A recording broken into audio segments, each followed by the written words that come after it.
Okay, so for those of you who are not aware, there is a project in the works right now where they are recreating, one for one, the most accurate replica of the Titanic in history.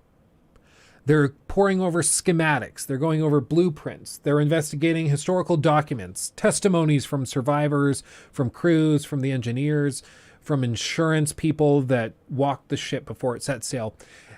Everything they could possibly do to figure out how to accurately rebuild this ship one to one, they're doing. And their goal is to eventually turn it into a game. What this game looks like, my guess would be it's probably more of a simulator where you walk through it and you can like explore the ship.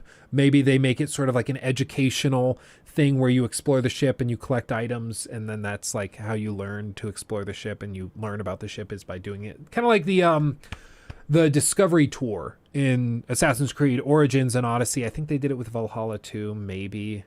I'm not sure. There wasn't much to see in Valhalla. Sorry, not Valhalla. Assassin's Creed Valhalla. It's a different thing. So I don't know how exactly this will look, but right now they're just in the phase where they're trying to build the ship itself, which is interesting. Senpai, going to bed. Love you too.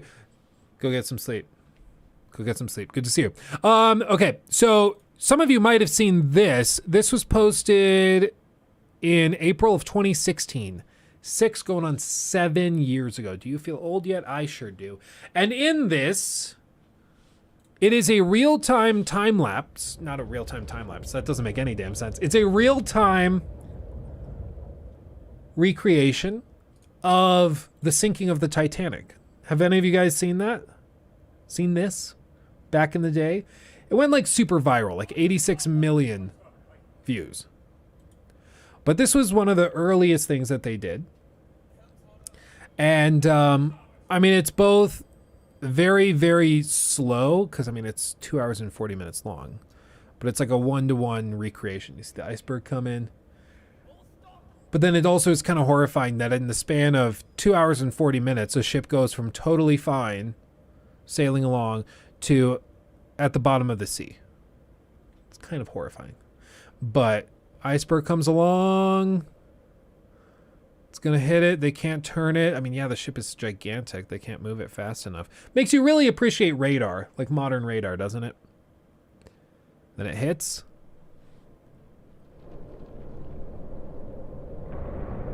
Right there, it's tearing into it. Hard to port. Too late. Too late. Funnily enough, I saw a documentary back in the day where they had a structural engineer look at it, and they looked at it and they were like, yeah, actually, if the Titanic had just headbutted it and had just plowed straight in, it wouldn't have sunk because the watertight compartments would have been fine. But because they turned slightly, it tore the ship open through multiple watertight compartments, and so it caused the ship to sink. But if they had just rammed it, they would have been fine, which is kind of crazy. Kind of crazy. But as it goes on, starboard list, you see it starts to sink a little to the right. They're starting to evacuate passengers. It starts to really lean down into the water. Not looking too good. And then it starts to really lift up.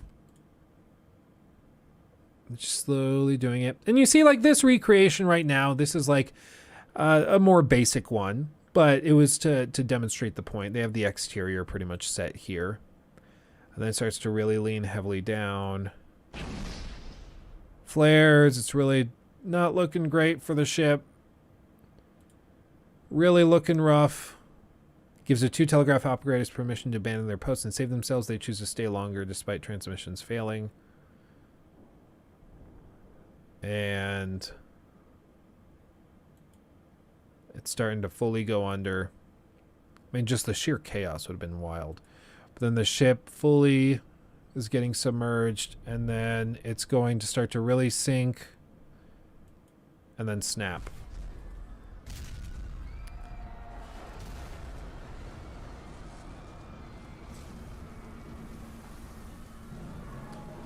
And then it pulls it down. Once the front half splits,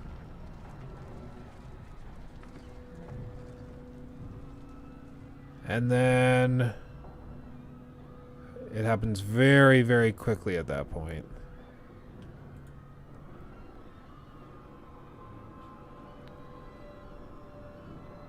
And then in a matter of no time, in just a few seconds, the rest of the ship goes under.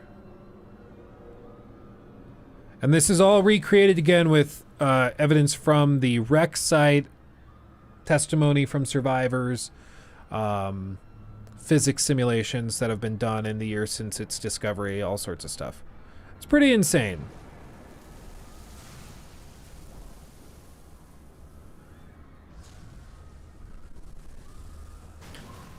And then, just like that, it goes under and will never touch the air again. And then they had to sit there for 1 hour and 40 minutes until help arrived. Some of the testimony from the survivors in the lifeboats was kind of haunting. They said when the ship first went down, there were tons of screams. People were shouting for help in the water. And by the time help arrived, it had grown dead silent. More silent than you could possibly imagine, because you were out on the open sea. There is nothing for sound to bounce off of. There's nothing generating sound. It's just a void. It's pretty horrifying. Pretty horrifying. And so what these guys are aiming to do is they're aiming to recreate this ship 1-to-1 so that they can keep the memory of the disaster alive. They can keep the memory of the victims alive, and they can continue to tell the story of the Titanic. Because one of the things about the Titanic is that eventually, not that far in the future, it's going to be lost forever. It's dissolving actively now. Parts of the ship are collapsing. The captain's quarters have completely collapsed. That was something that just a decade ago, they went out and they were able to see it.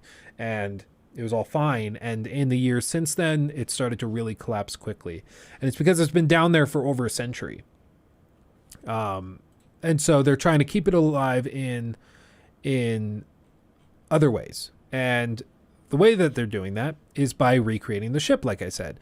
Now, what they've been doing is it's a sort of a small indie project. They have a small team of people that are working very hard on this. But what they do is they go in and they research every little nitty-gritty detail, and they're rebuilding the ship down to the forks and spoons in Unreal Engine. And it doesn't look bad. I actually played a demo of this years back where you could explore parts of it. I believe it was still in Unity. I don't think it had been converted into Unreal Engine yet. But they had it so you could walk through, I don't remember which portion of the ship it was. I think that the dining hall you could walk around. It wasn't a ton of stuff, but it was cool. You could actually walk around and see some stuff. But you can see they're recreating the engines. They're recreating the silverware. They're recreating the wall panels. And bear in mind, this is not something they're guessing on. Sometimes, we have called out that Ubisoft is really good at recreating historical locations. What Ubisoft will do is that they will take the inspirational photos and then they will do a recreation of it. But there's a good amount there that's artist interpretation. For this, they are going in and they are researching what exact chairs were used in this room. What pattern of tile was on the floor? How was this paneling structured? Was it all rectangles, or was it rectangles and then smaller rectangles in between them? Okay, the crown molding. How did the crown molding look? Every little detail is being taken into consideration. There's nothing, their goal is to have nothing in here that is their interpretation. Everything here is just as accurate as it possibly could be. And now in Unreal Engine 5. Demo 401, update 2.0.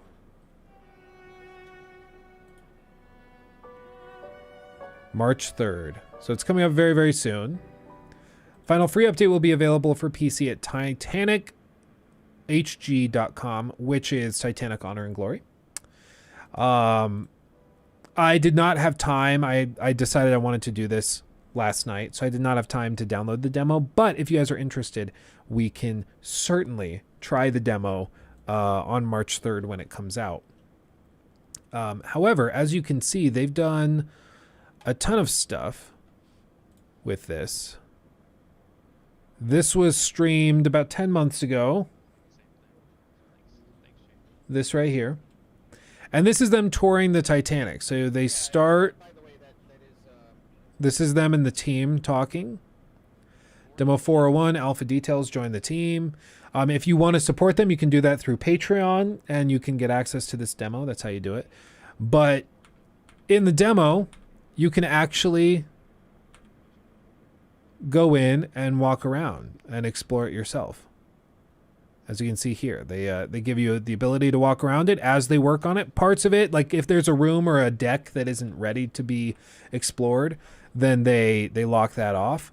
But if it's a place that's finished, then they open it up to you and you can walk through and explore it. And again, this is built off of the blueprints. So there's no like, I wonder what it would have looked like. You can just explore it. You can just check it out yourself. Just do it. It's insane. And then look at this. Like, it's absolutely insane. Absolutely crazy. We'll have to help them with their streaming setup, though. It's pretty pixelated. But, like, absolutely crazy. And they go through a ton of the ship in this. So if you've ever had a passing interest in the Titanic, this is a pretty incredible project. Now, like I said, they are actively working on it, and it's slow progress because they're not just going in there and guessing. They're not just going in there and being like, yeah, this is probably close enough. They're trying to make this a one-to-one recreation of the ship. So it's basically just a digital clone. And that takes time. It takes a lot of effort. So if you're interested, I'm not being paid to say this. I'm not like an affiliate or anything. But if you're interested in supporting them and getting access to the alpha and all of that stuff, they have a Patreon page where you can support it. All different tiers. You can even like get your name in the credits, voting rights on certain decisions with regards to the game and the design of things. All sorts of stuff if you're interested. So if it has piqued your interest, I would definitely go check it out because it's super freaking cool. And honestly, I've always been fascinated by the Titanic. I've always been interested in it. And I love to see somebody keeping this game and story, not game, keeping this story alive in the context of video games where you can make it interactive and you can help people explore it and discover things that, you know, they could only discover through careful reading of books and biographies and things. It's pretty cool. He took my thing.